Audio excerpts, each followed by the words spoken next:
길을 걸으면서 옆에 바다를 보면 바다 물빛이 이렇게 맑고 투명한 에메랄드 빛이거든요. 그래서 예전에는 울릉도를 신비의 섬이라고 불렀는데 요즘은 에메랄드 울릉이라고도 소개하고 있습니다. 이 울릉도 앞에 살구바위라는 바위가 하나 있고요. 옆으로는 이제 독도가 있는데 독도 앞에도 똥 모양을 닮은 바위가 하나 있어요. 이걸 똥녀바위라고 하는데 울릉도와 독도를 나타내는 최단거리예요. 이 살구바위하고 똥녀바위가. 그래서 거리는 87.4km입니다. 독도는 하나의 작은 섬으로 이루어진 게 아니라요. 동도와 서도 그리고 이름 없는 89개의 섬으로 이루어져 있습니다. 네? 동도와 서도를 합치면 91개이고요. 독도가 우리 땅이라는 증거는 여러 가지가 있지만 실제 저희 주민이 살고 있다는 건 아주 중요한 건데요. 예전에 이 물곳이라는 곳에는 독도에서 제주도에서 온 해녀들이 여기를 독도를 지키면서 물질을 하면서 기거했던 곳이 바로 이 물골이고요. 나중에는 이제 주민 숙소가 만들어서 이곳에 기거를 했습니다.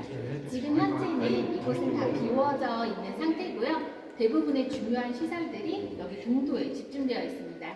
우리나라 경찰인 독도 경비대가 머무는 숙소도 있고요. 독도 등대 관리소 직원 그리고 이제 구급대원들이 상주해 있습니다. 그리고 독도를 오고 가는 여객선이 도착하는 선착장도 바로 이곳에 있습니다. 자, 이제 옆으로 좀만 이동하시면 하나만 물어봐도 돼요? 네. 이 바다 색깔이 서로 다르게 해놨대요. 울릉도하고 독도하고. 이거는 이제 항공에서 촬영을 한 거고요. 이거는 연도에 따라서 다른 거죠. 근데 좀 너무 참 이상하다. 연도에 따라 지금 설정이라 우연히 연도에 따라 다른 거예요. 아니 이제 이 정도의 과거와 오늘날의 모습을 비교해 놓은 사진인데요. 여기는 저동항인데 이제 방파제가 없었던 시절이 있었어요. 하지만 지금은 이렇게 방파제가 있어서 안전하게 배들이 오고 가고 할 수도 있고요. 울릉도에 군목으로 지정되어 있는 후방나무가 있는데요. 과거에 이제 여기에서 풍어제를 지냈던 곳이라고 합니다. 어제 이제는 거기구나. 만남의 장소로 이용되고 있고요. 울릉도는 명태를 많이 잡았었어요. 그래서 1960년대 때는 낮에 명태를 잡아서 이렇게 해통으로 말리고요. 밤에는 오징어를 잡았습니다. 여기 이제 도동항의 변화한 모습인데요. 예전에는 이곳이 하천이 이렇게 다 흐르고 있었어요. 여기를 다 복개를 해서 도로가 메워지고 시가지를 이룬 모습입니다. 이 사진 4개는 이제 여러분이 오신 혁포라는 곳인데요. 과거에는 대부분이 다 이렇게 나물밭이었어요. 그런데 지금은 이렇게 변화한 모습입니다. 이 오른쪽에 있는 사진들은 이제 울릉도의 그 태풍이 피해를 겪었던 그런 사진들인데요. 그 중에서도 가장 심했던 건 20년도의 마이삭 태풍 때인데요. 이때 이제 사동의 그 방파제가 다 무너지고 독도를 가는 그 여객선이 항구에 정박해 있다가 침몰한 사진입니다. 이때 파도의 높이가 19.5m였거든요. 그러면 아파트 한 7층 높이라고 합니다. 이 파도의 힘이 너무 세가지고요. 50톤이나 되는 탱크보트를 터널 안에 밀어 넣었어요. 그래서 이거를 지금은 다 파쇄를 해서 완전 복구를 해놓았고요. 이렇게 파도가 파쇄됩니다. 그러면 지금 오징어를 잡아서 이제 말리는 모습이고요. 나리문지는 울릉도에서도 돈이 제일 많이 오는 곳인데 최고로 많이 오면 한 4m까지 올라와요. 그래서 이렇게 중장비를 이용해서 제설을 하는 모습입니다. 이 사진은 이제 응급환자를 육지로 수송하는 장면인데요. 매일 이렇게 50분에서 60분 정도는 이렇게 헬기로 수송을 하는데 이것도 날씨가 좋으면 헬기가 뜨기 때문에 울릉도의 열악한 시설과 교통을 보여주는 하나의 사진입니다. 이 마지막 사진은 이제 청보에 있는 한 초등학교에 선생님을 추모하는 그 비석인데요. 이때가 1976년이었어요.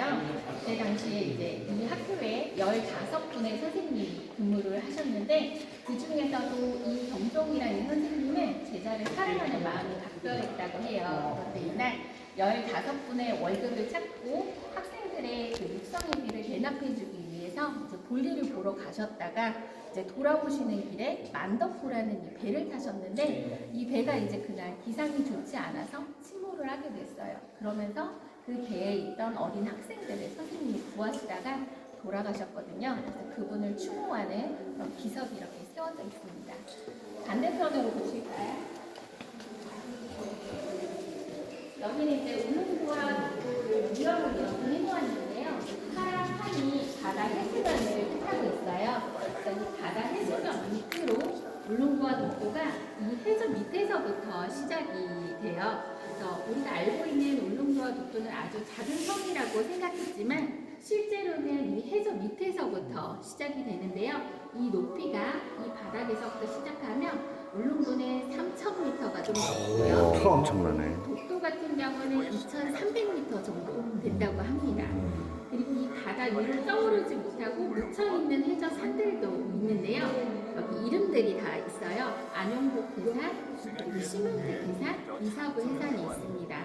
안용복과 이사부는 국사책에서 많이 들어보셨을 거예요. 심은택은 좀 생소하실 텐데 울릉도가 울두군이었을 때 제일 처음 군수님이셨는데 이분이 우리가 지금 사용하고 있는 독도라는 명칭을 처음 사용하셨어요. 원래 독도는 돌로 만들어졌다 해서 돌섬, 또 전라도 사투리로는 독섬 이렇게 불렀는데 이제 심은택 군수님이 보고서에 처음으로 독도라는 이름을 사용하셨어요. 홀로 독에 성 독자를 써서 독도라고 처음 사용하셨습니다. 이제 이쪽으로 좀 이동하실까요?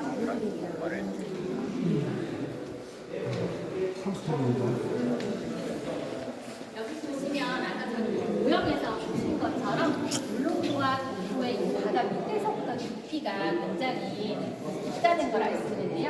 동해는 평균 수심이 1,600이고요. 가장 높은 곳은 4,000m가 넘는다고 합니다. 그에 반해서 서해는 평균 수심이 48m거든요. 그렇기 때문에 우리가 독도를 만약에 이렇게 된다면 이 한반도 바다의 대부분을 다 잃게 되는 거나 마찬가지라고 합니다. 울릉도와 독도가 가지고 있는 이 부피와 면적이 굉장히 큰데요. 비율로만 따지면 면적은 65%고요. 부피는 98%에 해당한다고 합니다. 이쪽으로 이동하시면 여기 이제 울릉도와 독도 바다 밑에 있는 해중 생물들이 있는데요. 그 중에서도 대표적인 게 이 대왕하고 강태가 있습니다. 미역처럼 보이는데 이건 이제 해조류고요. 이 하나의 형태로 이렇게 쭉 뻗어서 자라다가 나중에는 두 가닥의 형태로 자라고요. 여기에는 이제 칼슘과 아오딘, 인, 그리고 요즘은 항암을 예방하는 물질까지 연구가 되었다고 합니다. 이 대왕과 강태는 울릉도 독도의 최대 군락지를 이루고 있고요. 또 대왕 같은 경우는 옛날 이제 울릉도 어르신들은 잘게 썰어서 밥으로 해서 먹었고요. 요즘은 이제 무침으로 해서 반찬으로도 먹고 있습니다. 해송이 있고요. 여기는 이제 부채불 산호라고 하는데 빛깔이 아주 아름다워서 바다의 꽃이라고도 불립니다. 이 올록볼록 나와 있는 게 촉수여서 작은 생물을 잡아먹는 해양 동물이라고 합니다. 붓을 모자바다, 괭생이 모자바는 이 위에 물고기들이 알을 낳아서 서식처 역할을 한다고도 합니다. 염주말은 산소를 뿜어내기 때문에 바다를 깨끗하게 걸러주는 역할을 하고 있고요. 이거는 오징어로만 만든 배인데요. 여기 지금 몸체 하나가 오징어 하나를 다 썼고요. 위에 부분은 전부 다 오징어의 귀로만 만들었습니다. 그래서 이 배 하나를 만드는데 오징어가 40마리에서 50마리가 지금 다 들어갔어요. 이거는 이제 집신처럼 보이지만 이건 집신이 아니라 옥수수 껍질로 만든 신발입니다. 울릉도에서는 벼농사가 발달하지 않아서 여기 집을 구하기가 힘들었거든요. 그래서 여기 위에는 이제 집으로 형태를 잡았지만 밑에는 옥수수 껍질로 이렇게 신발을 만들어서 신었습니다. 여기 밑에 있는 데는 전부 다 오징어를 잡았던 낚시 도구들을 전시해 놓았고요. 이 사진은 국가어업유산으로 지정되어 있는 전통 방식으로 미역을 채취하는 모습이에요. 울릉도 바다가 맑고 깨끗해서 바닷속이 이렇게 잘 보이거든요. 그래서 이 수경을 이용해서 낫으로 미역을 이렇게 채취하는 그런 모습입니다. 지금도 하나요? 아니요, 이거는 전통 방식이에요. 이건 채첩잡으로 되니까. 이건 푸고 장수기. 네, 울릉도에는 울릉도 출신의 해녀들이 없었거든요. 나중에 이제 제주도에서 해녀들이 오셨지만, 그래서 이거는 남자분들이 이제 잠수를 하셔가지고 했던 그런 도구들입니다. 산소 들어가는 거 위에서 막 그러는 거. 이건 이렇게 차는 거 까란지라고. 여기는 울릉도에 맛있는 한상 차림이 이렇게 되어 있는데요. 오징어의 간을 이용한 우렁창 찌개가 있고요. 또 내장을 이용한 내장탕이 있습니다. 그리고 지금 이제 봄철이라 나물들이 많이 올라오는데요. 이게 부지깽이 나물이고요. 이건 울릉도에서 가장 비싼 고비나물입니다. 고기가 이건데? 고비는 못 먹어봤어. 고비나물은 가장 비싼데요. 이 나물은 이제 이 식탁에 올라오기까지 일주일 이상이 걸려요. 다른 나물들은 밭에서 그냥 바로 채취를 하면 되지만 이 나물 같은 경우는 삶고 비비고 말리고 털고하는 과정이 일주일이 넘게 걸려요. 이거는 아까 저기서 말씀드린 대왕이에요. 대왕 무침은 이렇게 생겼습니다.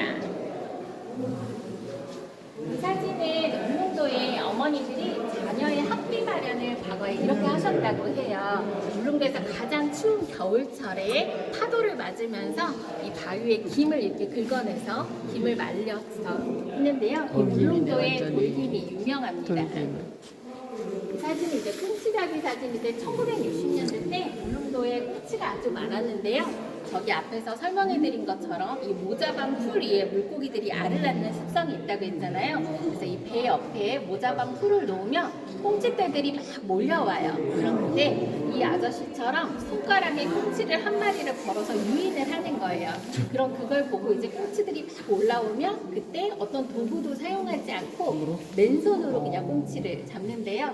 이 당시에 가장 많이 잡는 사람은 하루에 2,000마리까지 잡았다고 해요. 2,000마리. 이게 무슨 꽁치인지 알아요? 학꽁치인지. 네. 꽁치 아니에요. 뭐 일반 꽁치? 물론도 일반 꽁치. 꽁치는 침이 이렇게 네. 비축한 거고. 그냥 꽁치. 그건 이수구리로 잡는 거예요. 지금 꽁치도 있는 거 구경합니다. 꽁치가 지금 없어졌어요. 없어요. 꽁지는 이제 꽁지.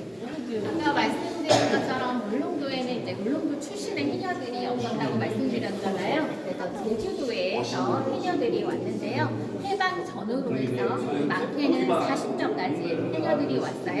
그래서 그 서부의 물골이라는 곳에 기거하면서 물질을 하고 국도를 지켜냈는데 이때 이 해녀들이 또 많은 돈을 벌어가셨어요. 그래서 고향에 내려가셔서 이제 부모님들께 감귤밭도 사드리고 마을에 기부를 많이 하고 좋은 일들을 하셨대요. 그래서 제주도 한림읍에 있는 마을에 관해서 이 제주도 해녀들이 울릉도 출호한 거를 기념하는 비석을 이렇게 한림에? 세워줬고요. 저희가 그대로 이렇게 재현을 해놓았습니다. 몇 년도에 단기 목사라가지고 소비도 그런 거. 한림 여자들이 해녀들이 물질을 잘해요. 그 수심이 깊어가지고. 여기가 그 물고래 위치이고요. 나중에 이제 주민 숙소가 이렇게 만들어졌습니다. 그리고 동도에 이제 가시면 저반시설 기념 비석이 있는데 이 팔각으로 받침이 이렇게 되어 있는데 팔각은 태극기의 그 팔글을 상징한다고 합니다. 이 사진은 1948년도에 있었던 일인데요. 독도가 미군의 폭격 연습장이었다고 합니다. 이 당시 이제 저희 나라가 굉장히 혼란스러웠었잖아요. 그래서 그때 이제 독도가 울릉도의 행정구역에 속하긴 했지만 거의 주민 없는 섬이나 마찬가지였다고 해요. 그래서 이때 이제 폭격 연습이 이루어지는데 사전 고지가 이루어지지 않은 상태에서 그 폭격이 이루어졌고 그때 이제 어업을 나갔던 울릉도의 어민들이 많이 희생을 당했대요. 그분들은 기리누야 비석이 이렇게 세워져 있습니다. 네. 2층으로 올라가실게요. 경험자 같아요. 다들 잘하시네. 꽁치라기에도 경험이 있고. 여기 사연은 어르신한테 물었어요. 네, 2,000마리 정도 거짓말 같아서 여쭤봤더니 한 가마리에 꽁치가 700마리가 담기는데 한 사람이 3가마리를 가져갔어요. 정말 2,000마리가.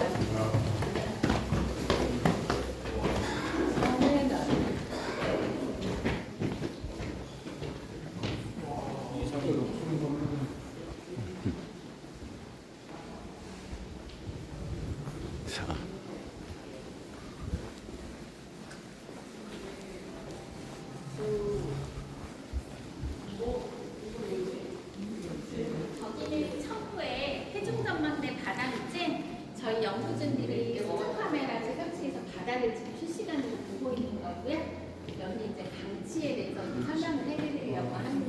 많지. 네, 강치. 귀엽게 생겼다. 정확한 명칭은 독도 바다 사자고요. 울릉도 분들은 강치라고 부르고 가재라고 불렀다고 합니다. 얘가 1900년대 때 독도에 수만 마리가 살고 있었는데요. 1976년에 2마리를 마지막으로 보고 더 이상은 이제 보이지가 않고 있습니다. 그래서 강치는 이제 멸종 선언이 내려졌는데요. 그렇게 된 이유는 일본이 16,500마리를 다 포획해 갔다고 합니다. 그래서 이 강치의 가죽을 벗겨서 전쟁에 나가는 군인들의 군화를 만들고 배낭을 만들고 허리띠를 만드는 데 썼다고 하는데요. 그때 이제 강치의 가격이 엔화로 치면 소는 한 마리에 15엔이었는데 강치는 150에서 200엔 정도 됐다고 합니다. 그리고 번식력도 별로 좋진 않더라고요. 우리 사람은 10달을 품어서 자녀를 1명 출산하는데 강치는 11달을 품어서 한 마리를 출산한다고 해요. 독도 바다에서 이 가재바위 위에서 뛰어노는 걸 좋아했고 헤엄치는 거를 좋아했었는데 이제 더 이상은 볼 수가 없게 되었습니다. 그래서 이 강치가 만약에 살아있다면 저기가 지금 독도 바다거든요. 이 이제 헤엄치는 장면이 나올 텐데요. 이 바다 밑은 저희가 실제 수중 촬영을 다 한 거고요. 강치만 이제 그래픽으로 표현을 해놓았습니다. 강치가 바다 사자. 이거는 이제 모형이고요. 실제 크기는 수컷 같은 경우는 키가 2m가 넘고요.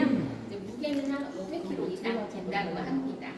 일본 놈들이 나쁜 놈들이요.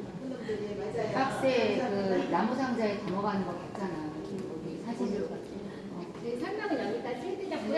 영상 보시고 들어보시면 물개가 주로 생겼다. 네, 물개 되잖아, 물개. 저기 보시면 비슷한 동물들도 있어요. 강치가 이게. 해설 선생님 인물을 안 담았어요. 해설 선생님 인물을 안 담았는데 담아도 되나? 괜찮아요? 강치.